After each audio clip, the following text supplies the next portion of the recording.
various capacities. While serving in the Central Bureau of Investigation, he led several anti-corruption crusades against organized criminal gangs, including the mining mafias in the country. The Central University of Tamil Nadu Fraternity warmly welcomes you, sir, to this academic gathering, the National Conference. May we now invite His Excellency to deliver the inaugural address.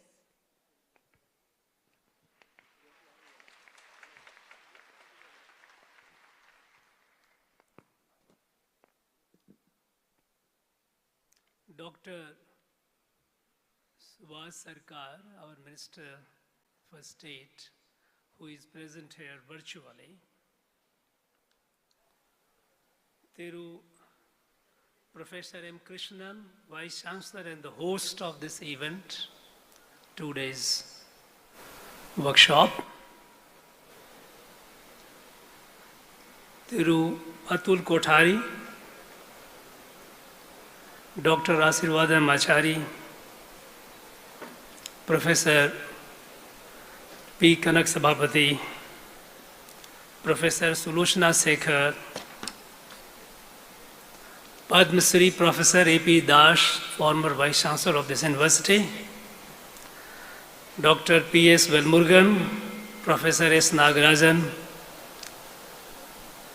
distinguished Vice Chancellors and Directors of higher education institutions present here, faculties, staff members, distinguished invitees, dear students, gracious ladies and gentlemen, Anaivarkum Vanakkam.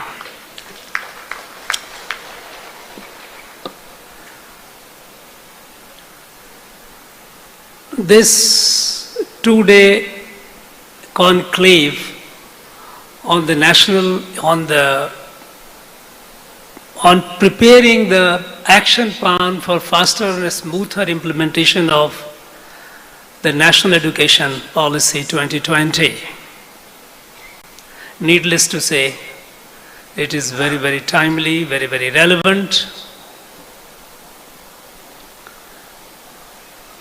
I am sure in these coming 2 days, through your churnings, because you are all eminent people, accomplished individuals in their own respective domain,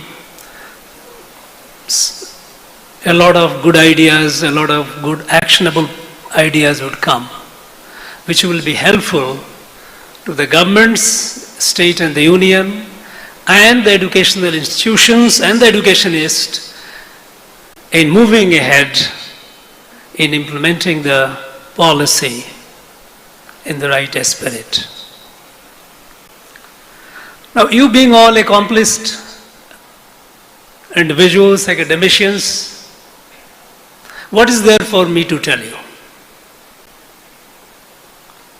Now, there is a saying in Tamil, it says,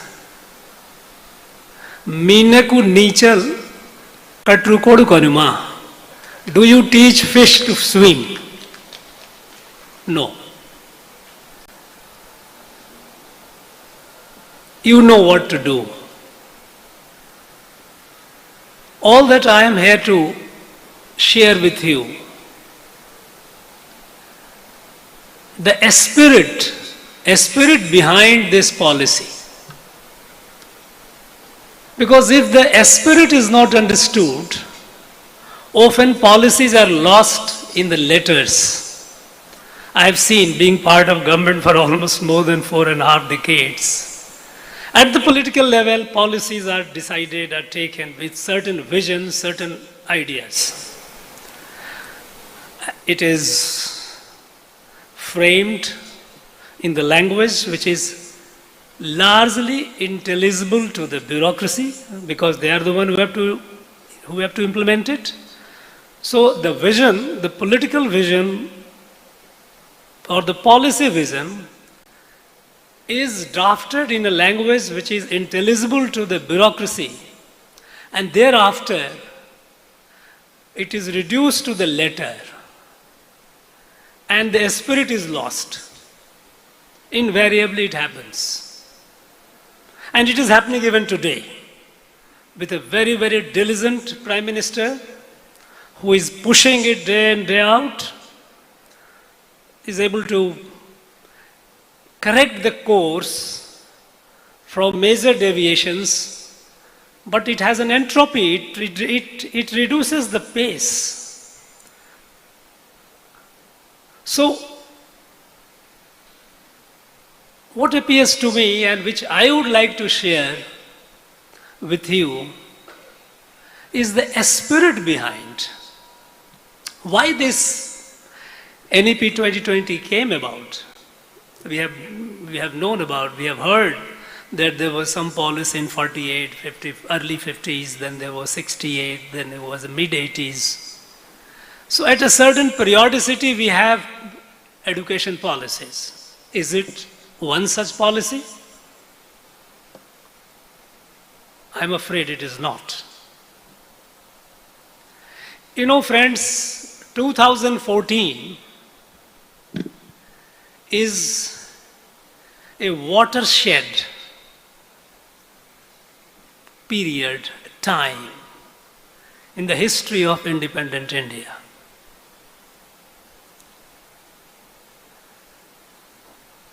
We have a visionary, dynamic leadership who has fundamentally changed the way we look at the country, the way we look at the problems of the country.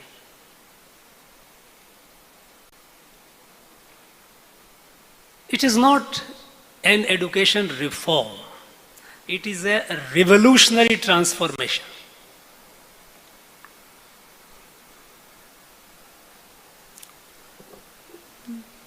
Our friend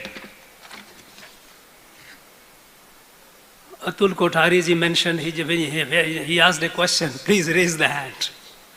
How many of you have read it? I was not surprised because in universities, by virtue of being chancellor, I have been visiting and I usually have separate sessions with the faculties, separate interaction with the students. And I invariably ask the question, how many of you have read this document? People have, it's a very, very few. By and large, we offer our comments, we offer our views, opinion based on certain writings here and there, which might or might not be true to the spirit, later on the spirit of the document. Many a times these are swayed by political opinion, which have altogether different considerations. So, I think it's the time that we need to go through the basic document, not satisfying merely with the commentary, because you are likely to be misled. So while you would be, it is expected, and expected all the more from this level of a scholarship, that this document is read carefully. In fact, I have been advising the universities where I have visited to constitute a team to study it at length and then come up with the action plan with respect to the university, how you are going to implement it and the difficulties that you might be facing. Find ways, suggest ways, and collectively we'll find the way. We had a conclave of vice chancellors of all the state universities and 10 private universities in Tamil Nadu, 2 days in Ooty. A lot of good suggestions, good ideas, good action plans came. I'm sure similarly, this exercise at the central university, central institute level will be very, very helpful. So, while talking about the basic documents, do's and don'ts, what all it needs to be, what all needs to be done, I am coming to the spirit behind. As I said that we have a prime minister who has fundamentally changed the way we look at the country and look at the problems of the country.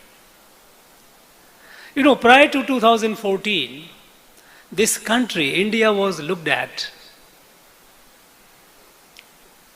a diverse geography, different regions, different languages, different communities, different castes, different tribes. And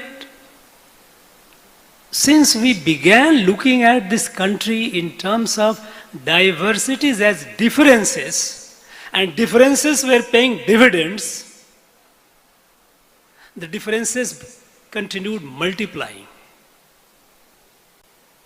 If you look at the 1951, 50 and 51, the list of scheduled castes, scheduled tribes in the country under the constitution, first presidential notification, it lists out the number of caste and communities. And see today, number has almost become double. New and new caste and new communities have emerged.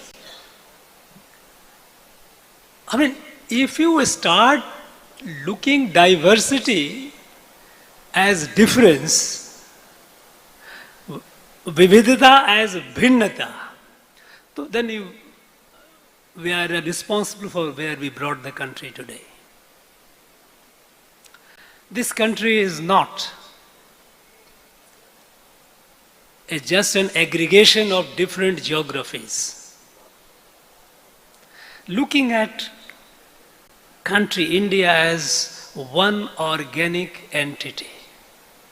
Some people believe that this country was born in 1947. Some people also believe that it is a federal system the way United States of America is. I mean, these are born out of erroneous understanding of this country and the system of this country. India was born several thousand years ago. And the beauty is that the people of India didn't know what India is. It is not India. India is a term given by those who came from outside. People here, they called it Bharat. And Bharat is all over. You have in Tamil language Bharat, you have go to Kashmir, you have Bharat, you have go to Assam, you have whether it is a Abhinav Gupta in Kashmir, whether it's Mahapurush Shankar Dev in Assam, whether it's our Mahakavi, so Subramaniam Bharati. Bharat is everywhere.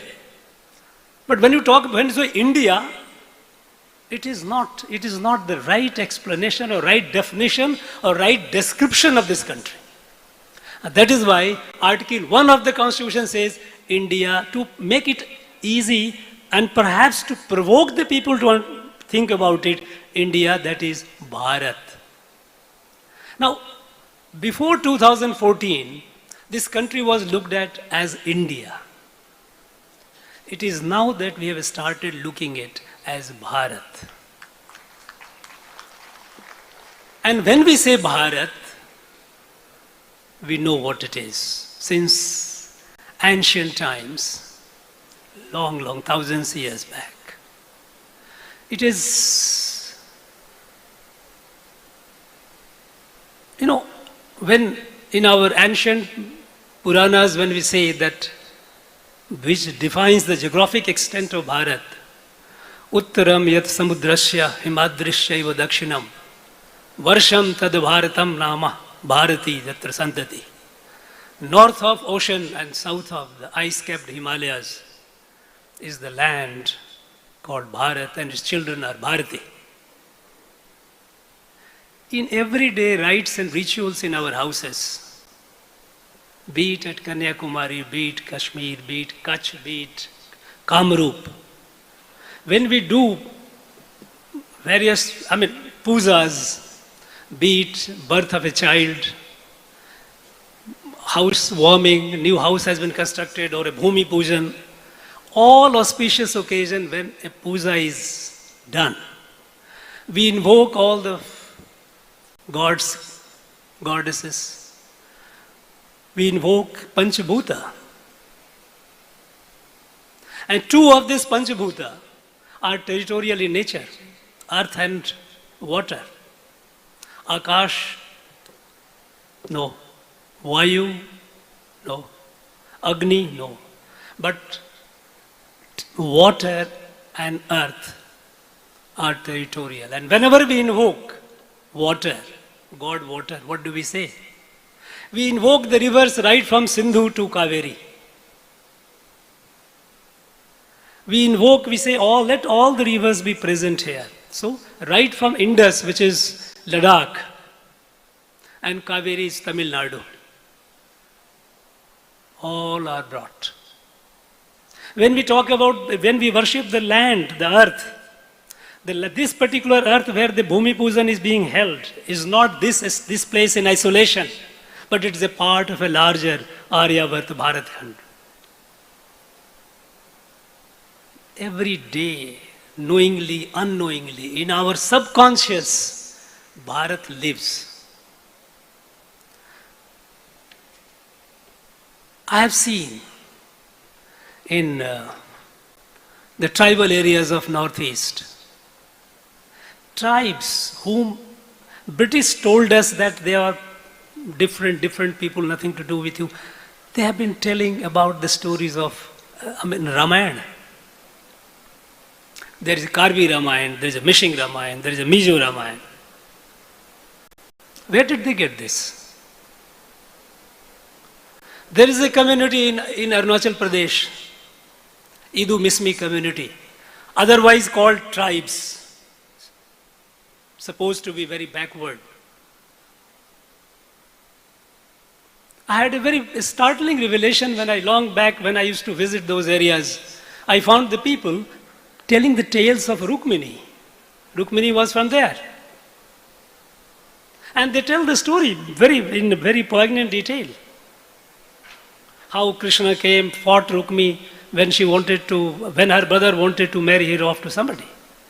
Now imagine, these tales have gone percolated all along the country. Today we call them as if they are separate, they are different. The way to look at these people of this country, their diversities as differences, that has created a lot of problem, all the problems. So now, this country is being looked at as Bharat, as one organic entity. Even at the national security front, when in the 50s, when the Chinese had transgressed and taken control of Aksai Chin, there was anger in the country, frustration in the country, there was a heated debate in parliament. And the then Prime Minister at the time, to lower the temple and to, make the pain feel less serious, he tried to downplay the area by saying that area, Aksai Chin, is a rocky desert, not a blade of grass grows there. But in the same rocky desert where not a blade of grass grows there, in 2020, we lost our 20 brave soldiers defending this and repelling the Chinese back. Because for us, it is not a geography, it is not a piece of land, it is a part of our Bharat Mata. So the way to look at the country, there is a fundamental change. And the way to look at the problems of the country. Earlier, the problems of the country used to be in segments, small pieces. Right from the first 5-year plan, we have been trying to remove poverty, we have been trying to bring literacy, we have been trying to build infrastructure, road. This 5-year plan, we will build so many hospitals, so many schools, so many this. As a result, even after 7 decades, we remained home to the largest number of poor, illiterate, sick people. Because we kept looking at problems also in segments, small segments. Okay, this much resource we have, okay, so many schools we will build. No. Now, you see today, after 2014, under this leadership, the problem is dealt holistically. Yes, health in totality, There is no discrimination between place A or B. Everyone, every individual, every citizen must have access to good health care. And it's not only just a therapeutic, a kind of sort of a medical intervention, but also the well-being. A whole package, whether it's a fit India, whether it's a yoga, whether it's a sanitation, cleanliness. 2014, we had the distinction of almost 60% of our people going for open defecation. And then people used to say, oh, this is a cultural issue, people will not change. What happened now? It's a ODF, open defecation free. This happened because we did not look at the problems, in segments. Our response to the problem was not in segments. We looked at the problem holistically and we addressed it. We began addressing it. Now, Prime Minister says by 2024, 190 million households must have potable drinking water. And it will be achieved. Electricity, yes, saturation. All the problems. So looking at the country as a one organic entity, one whole, and looking at the problems of the country in totality is an altogether a revolutionary new look. And with this, the country has to move forward. Country has to reach its destiny. Now, Prime Minister says in Amrit Kal, this 25 years, next quarter century, by the time the country celebrates the 100 years of our independence, we must be where we should be, the world leader. How? This NEP 2020 is born out of that vision. That vision of one India, Ek Bharat, Shrestha Bharat, Ore Bharatam, Unnat Bharatam, and take it to the leadership of the world. It is not just about putting in bracket. I know I have seen certain documents being sort of prepared by expert. Okay, sustainable goal number X, Y, Z, we will achieve this. No, this is not the way. This is an altogether we have to be appreciative of the spirit. This policy is not like one of those policies in the past which has been framed periodically after a certain decades. As I said, this is a watershed in the history of this country. And when we say to reach the destination of being the world leader, how do we do that? It has to be achieved through our proud citizens, our young people. And they have to be equipped with the education and skill, which not only enables them to have the knowledge and earn the livelihood, but proud citizens. All these years and even today, we have been victim of education system which was established during the colonial period. One of the worst thing that the Europeans did, mostly the British and Portuguese and all, they destroyed the sense of our selfhood, the sense of pride. They induced in us an inferiority complex, that we are inferior, everything about India is inferior, and everything about Europe or the British is superior. Now, when I tell you, it is not a polemical statement. It is not just a few. I would expect, because I am just addressing a galaxy of eminent scholars. And I would urge you to kindly go back and do. I had raised the issue with the Vice Chancellor, Professor Krishnan, and I am happy that he is He has taken up this message and is introducing this pre-colonial status of our country as in various fields in education, industry, agriculture. It was. All that you need to do is to dive into the archives. Don't go too far, go to Madras archive. It is there. There are documents right from 1670. Long before they started colonizing this country, the documents are there. You know, in 1750, in the decades of 1750, when the British began occupying territory, till then they were a trading company. East India Company was trading.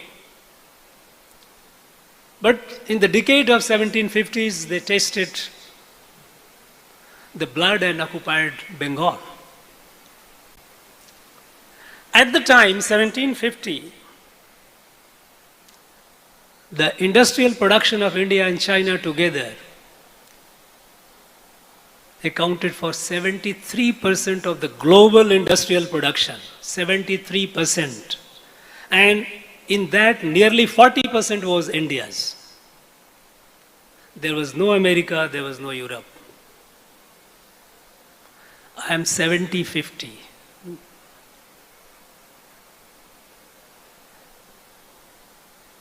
You know, this, in terms of, a few examples just to provoke your intellectual and academic curiosity to look into it and see that we were how evolved our people were, our ancestors were. In the iron industry, 1840, Sheffield was the leading iron steel company at that time in Europe. It was a British company. And they had tried to export 1,000 metric ton of iron to India. They brought this to Madras port. And they couldn't sell that iron to Indians. And when the question was asked that why is it that this iron has not been sold, the British governor of Madras presidency replied that nobody will buy your iron because iron is produced as a cottage industry here. Ramnakpeta, I am giving these names. Ramnakpeta, which is currently located in Andhra Pradesh, was the largest smelting and foundry for iron and steel. There were so many.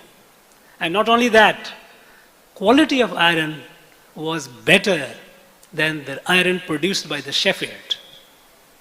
What they did? They came, they studied all the diagrams, the technology, the know-how. They adopted that and they killed the local industry by order, taking over the land. So systematically our industries were killed. There are so many examples. I just quoted one for the sake of brevity, sake of time. And killing the sense of selfhood, killing the sense of pride was again a part of the design. Because when they began conquering the territory, the then governor of Bengal, Clive, wrote a letter to their headquarters that we are a trading company. Governing a territory, running the administration is not our business. We are not trained to do that. And so he requested the British government to take over the administration. The matter was strongly debated whether they should take over the conquered territory from the company or not. At the time, they had an advisor on colonial affairs, again an academician, Professor Adam Ferguson of Edinburgh University. Those days there were 3 centers of learning: Oxford, Cambridge and Edinburgh in England. That Adam Ferguson letter to the British government is very interesting and I would urge you to read it. That letter says that no, we should not take over. Company must run it. Why? The reason given is The British had the experience of colonizing America. United States today, Canada, Australia, others, Spanish and all, had experience of colonizing Latin America. Professor Ferguson says that we cannot replicate our experience in colonizing other places, other continents, because those places it was possible to annihilate the local population and repopulate that area with our people. We cannot replicate that experience in India because of its large population, evolved population, organized population at the social level, at the society level. There were multiple kings. Even today people commit the mistake of saying that who was the king who ruled whole India. India has never been defined, Bharat has never been defined by rajas, by rulers. It has been defined by the society, by the Samaj. And they said, very organized society. You cannot replicate that experience in India. So, what should be the objective of colonizing imperialism? He said, our objective should be to transfer of as much wealth as fast as possible from India to Europe, Britain. And if the crown, if the government takes over, the British civil servant would be bound by the conduct rules and rules of the business. They will not easily bend or break the rules. Because the expedient transfer of wealth will require frequent bending and breaking the rules. It will be easier if they are company employees. We can look the other way.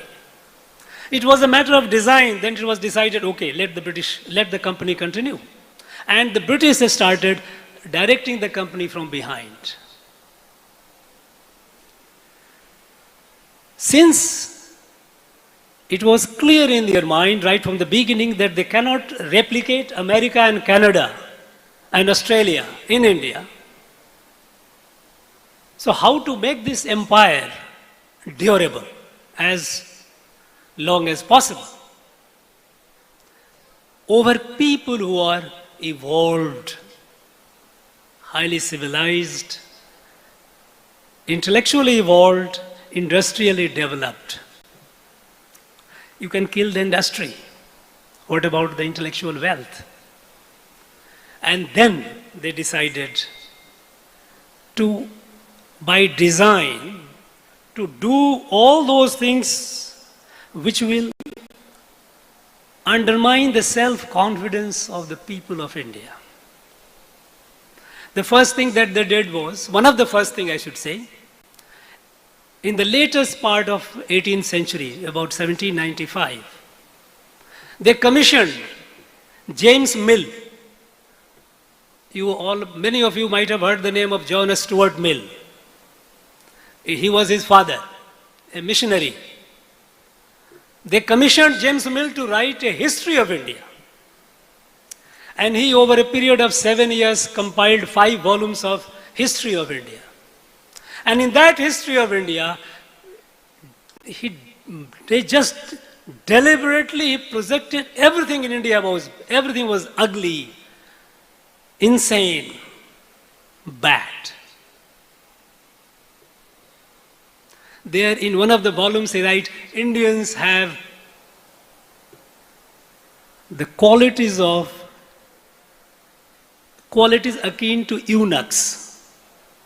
Very derogatory. If you read, any proud Indian would feel revolted with this kind of a blatant abuse. But that book, those volumes became the textbook for all the British civil servants, those who came to rule India. They had to pass that. First, after they were selected, they were to go through an examination to clear it, and the text on India was James Mill, History of India, the 5 volumes. Not only that, In 1800, no, this was, and this became, with this knowledge, when this British administrator came, and then came 1802, first came the Peel's Act, 1800, where they started destroying the native education system. Before that, again, as an academician, all of you, I am urging you, all the three governors, British governors, they ordered a study, they commissioned detailed study of the indigenous education system, separately. In Madras, it was Thomas Munro. And read their reports and see what was the education system in this country. In Madras Presidency, Thomas Munro report, he got the report from all the district collectors. Number of schools, number of higher schools, subjects taught, their financial management. You'll be surprised, the subjects, even the smallest district had more than 500 such education centers. And the subjects taught were literature, mathematics, astronomy. I'm not talking about astronomy, music, art, multiple subjects, multiple disciplines. Through the 1802 Peel's Act, they started systematically starving those institutions to death and replacing them with a new system, where they were all trained by this book, James Mill's, and that orientation to kill the self-pride and respect of the self-confidence of the Indians. 1813, the British Parliament passed an act, India Charter Act 1813. This act specifically mandates the British government to go for the religious and moral redemption of India. They said that anyone who doesn't know gospel is living in dark ages, a spread of gospel. Religious and moral redemption of India was an act of British Parliament, India Charter Act 1813. How many of us have read this? It was all part of a design. Karl Marx in 1852, when the Das Kapital was still in his intellectual embryo, he was thinking about it. He wrote a series of articles in New York Daily Tribune in August 1852. Some of these are already available on the internet. Kindly pull out and read it. One of the first articles which Karl Marx wrote was the responsibility, the duties of British in India, what the British Empire should do in India. And he laid down twofold duties. He said, total annihilation of the Indian social order. Total annihilation of the Indian social order and laying the foundation of a Western material civilization. For Karl Marx, it was all matter. Humans were moving hydrocarbons. Our emotions were all chemical reactions. So, total annihilation of the India's social order. Because he said, a society that worships monkeys and cows is not a society worth surviving. It must be annihilated. The word that he uses is Hanuman. He calls Kanuman. Poor guy, he didn't know how to the wording of his. The Indians, they worship Kanuman and cows. So this society is not worth existing. It was a collusion of all these people. Marx ideas, intellectual backup. James Mill, Wilberforce, so many people got together, and the Parliament, British Parliament, all together. The goal was one, to kill the self-confidence and pride of Indians, and which they succeeded. How ironic it is that these things, 75 years down the line, somebody has to come and stand and talk It should have been known to us by now. Unfortunately, we have not done. Now, a country which doesn't have a pride in its past, which has been made to believe that everything good comes from Europe and America, the West, it will be only a poor imitator. This country has to grow with its genuine self-confidence. Every citizen of this country must be proud of its past, its shared cultural spirituality, and move forward. Now, this NEP 2020 is rooted in this spirit. So all you ladies and gentlemen, those who are going to deliberate over it and those who have the responsibility to implement it, please bear in mind, don't get lost in the letter of it alone. Keep in mind the spirit behind it. And then you will be able to do justice. Not only to the policy, you will be able to do your fair bit of, discharging your fair bit of responsibility to this country. Our youth must grow intellectually enabled, spiritually evolved, and emotionally self-confident. That is the India that we are looking forward to. And that is what we have to build. Friends, you are all here at a very, very, very sacred place. This Tamil Nadu is a spiritual land. A lot of spirituality, most of it emanated from here and radiated through the length and breadth of this country. Even Swami Vivekananda, when he was anguished and pained at the plight of Indians at the hand of colonial powers, he was in distress. He came to this land, came to Kanyakumari. There he meditated for a number of days. Before that, he was already in many ways spiritually evolved with the association with Paramhans, Swami Ramakrishna. But here he learned Saiva Siddhant. It is Manon Manian Sundarnar who actually taught him the Saiva Siddhant, who gave us the Tamil Thai Vardu we sang today. He taught him, initiated him and taught him Saiva Siddhant. And then he meditated. And then he realized the course for redemption of India was rise of self-confidence, India's sense of nationhood, India's sense of selfhood. It was this land that has produced people like Mahakavi Bharati. At the age of 40, somehow these genius people who are sent by God, they live fast. God calls them so early. But look at, you read or listen and you get goosebumps. When he talks about Bharat, he says, Vedam ulayad indanad, Nalla Veerar Pirind indanad, Chedamillad Hindustan, Ida Daivamenru Kumbittadi Papa. देवों की नगरी, वीरों की नगरी, अखंड भारत, यह देवी है, ये माता देवी है, ये बच्चे इसकी पूजा करो. We have different languages, but thinking is one.